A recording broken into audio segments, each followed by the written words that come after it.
বীরভূমে পাথরে কি করেছেন জানেন? আপনাদের হাতে ছিল পার্টি, সব ল্যাম্পোস্ট ছিলেন,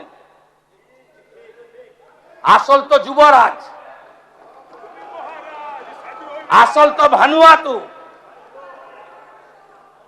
প্রতিবাদ করেননি? আমার বুকের পাটা ছিল, আমি প্রতিবাদ করেছি।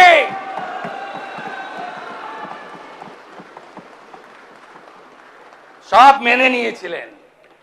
এক বছরে বীরভূমের পাথর থেকে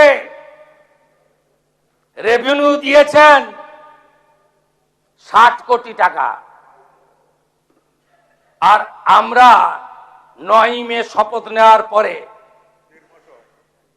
1 মাসে রেভিনিউ দিয়েছি 83 কোটি টাকা।